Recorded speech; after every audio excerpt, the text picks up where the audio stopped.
Hello everyone, my name is Patrick and I am excited to spend today with you all.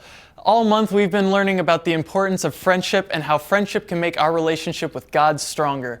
Today we're going to be talking about two friends who were incredible at encouraging one another. That is an important part of friendship. But before we start learning about this pair of friends, we're going to stand up and worship together.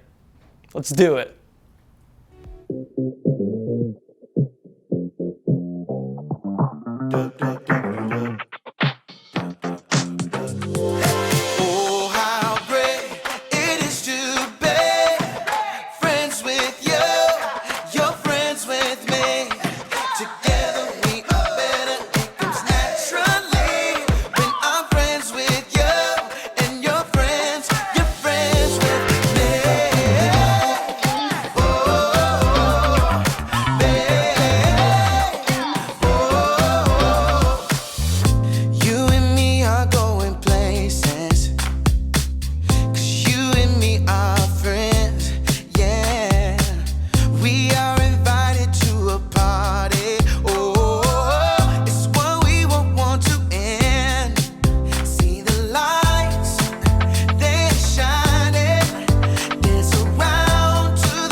Haley, you've got this. Yes!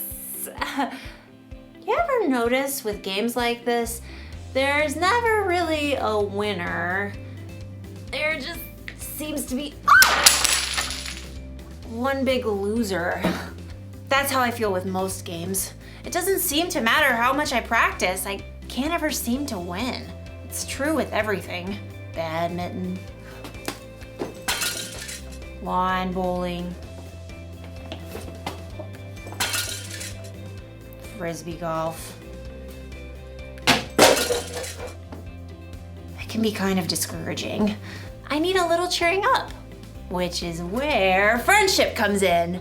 Friendship is using your words and actions to show others you care. Sometimes it helps to have friends around to kind of be like cheerleaders. Come on, Haley, hit that birdie over the net all the way to Camp Verde. You've got this, Haley. Concentrate. Concentrate. Okay. Yeah! Woo! I knew you could do it. Woo! A little encouragement goes a long way. And in today's story, you'll learn about two guys whose friendship was built on encouragement.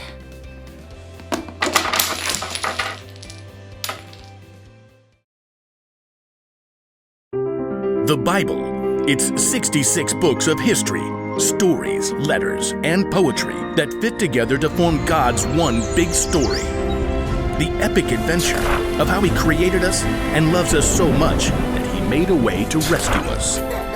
As we travel through the Bible, from Genesis to Revelation, we discover people who met God and found their lives changed forever. And now for an amazing story. Inspired by the book of 1 Kings, chapter 19. For many years, God's people were ruled by kings who refused to listen to God. So God sent prophets to speak His words. One was a man named Elijah. I serve the Lord.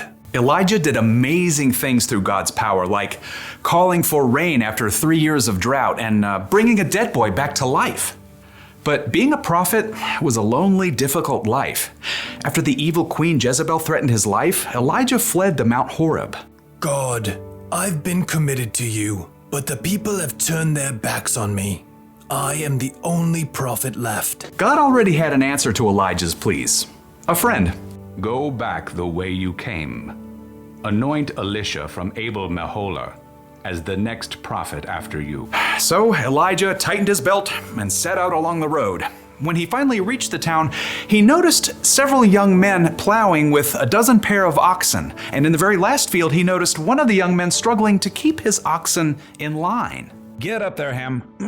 Move along, Burger. God, is that Elisha? He's just a small town kid. What does he have? Does he have what it takes to be a prophet? But God had chosen Elisha, so Elijah tramped through the muddy field to greet the young man. Elisha! Elisha blinked in surprise when he saw the prophet. Whoa, Burger. Elijah marched right up to Elisha and threw his very own cloak over the young man's shoulders. It was a sign that God had chosen Elisha to be Elijah's assistant. Me? You're choosing me? Elijah turned and walked away. Elisha dropped the reins and ran after. Wait. Just let me say goodbye to my family.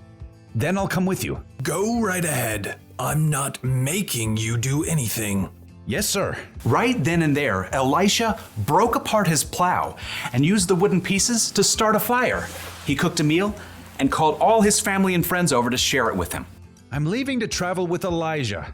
Goodbye, everyone. Then Elisha set out on the road beside Elijah.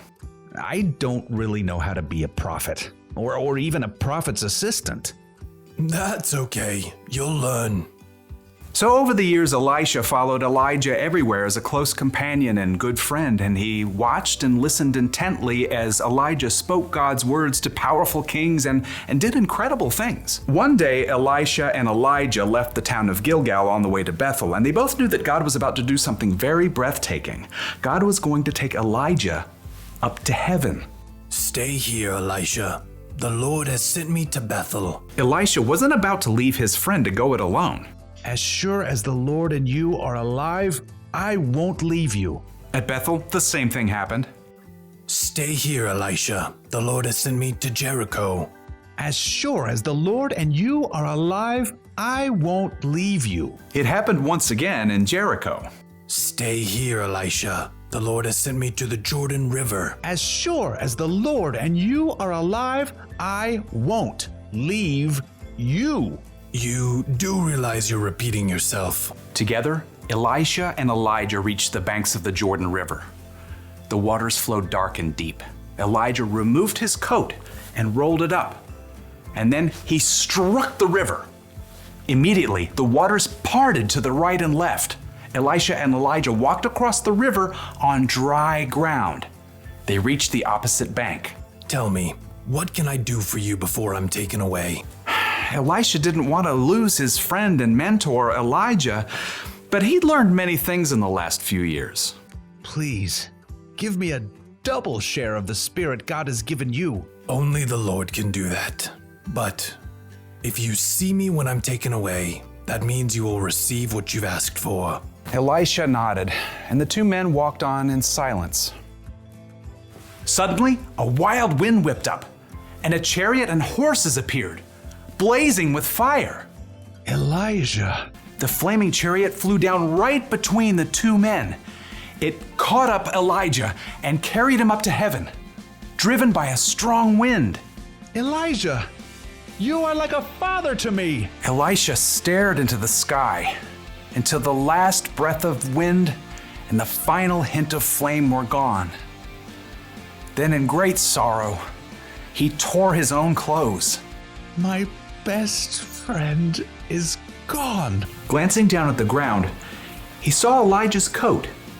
Carefully, he picked it up. I wonder. Elisha hurried back to the bank of the Jordan River. Again, the water flowed hard and fast. On the opposite bank, a group of prophets from Jericho watched. Look, there's Elisha. But where's Elijah? Across the river, Elisha twisted up Elijah's coat.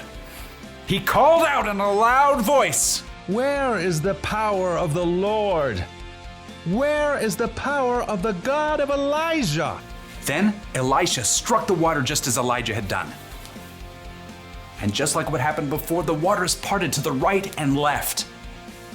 The prophets from Jericho stared in amazement as Elisha crossed the river on dry land. The Spirit God gave to Elijah has been given to Elisha. It was true. Elisha had been faithful to follow and learn from Elijah for many years, and now God's Spirit was with Elisha just as it had been with his friend.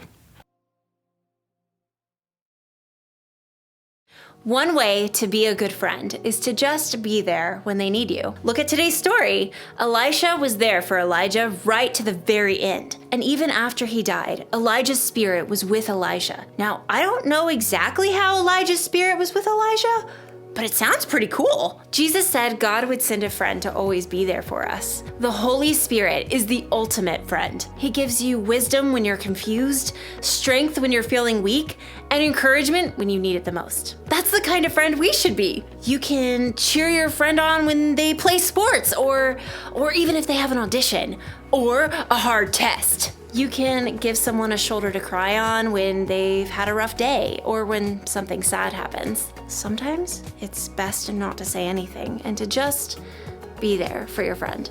Just think of how you'd like someone to encourage you if you felt that way. So here's the one thing to remember today. Friends encourage one another. Encouragement may not make problems go away or make people any better at games, but it can remind them that they're loved and that they're not alone. And sometimes that's enough. So, you are gonna be so good at this! Woo! Bye!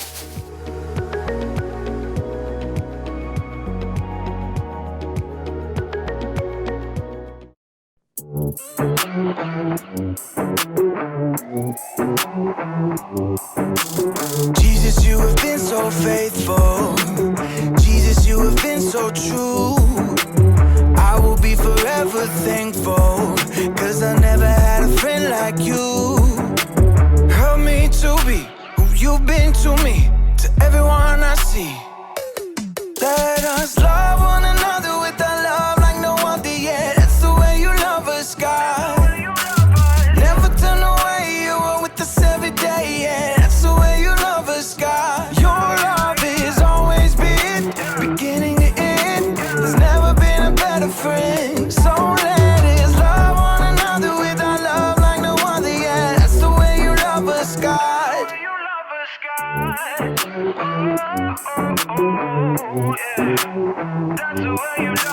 You're with me in the darkest valley. You're with me on the mountaintop. I'm thankful that you never leave me, and that your love will never stop. Help me to be who you've been to me, to everyone I see. Let us love one another with a love like no other, yeah. That's the way you love us, God. Never turn away, you are with us every day, yeah. That's the way you love us, God. Your love has always been beginning to end. There's never been a better friend. So let us love one another with our love like no other, yeah. That's the way you love us, God. I wanna thank you for being a friend who's always by my side. I wanna thank you for the way you love me all my life. I wanna thank you for being a friend who's always by my side. I wanna thank you for the way you love me all my life. Love one another with a love like no other, yeah. That's the way you love us, God. Never turn away, you are with us every day, yeah. That's the way you love us, God. Your love has always been beginning to end. There's never been a better friend. So let us love one another with our love like no other, yeah. That's the way you love us, God. Wow, Elijah and Elisha were great friends. They stuck together, they did what they knew God had planned for them to do, and they encouraged each other along the way. Encouragement helps us share God's love in a really big way. There are so many ways that you can encourage someone, so use your imagination and be creative. Maybe your friend is trying out for a sport, or maybe they have a big test coming up. You can encourage them by saying that you believe in them. You can help them practice too. If you notice that one of your friends is upset, you can spend time with them. Just let them know that you're there for them no matter what. Let's be encouragers who are always there for one another this week. And let's look for ways to encourage the people around us. Have a good week, and see you later.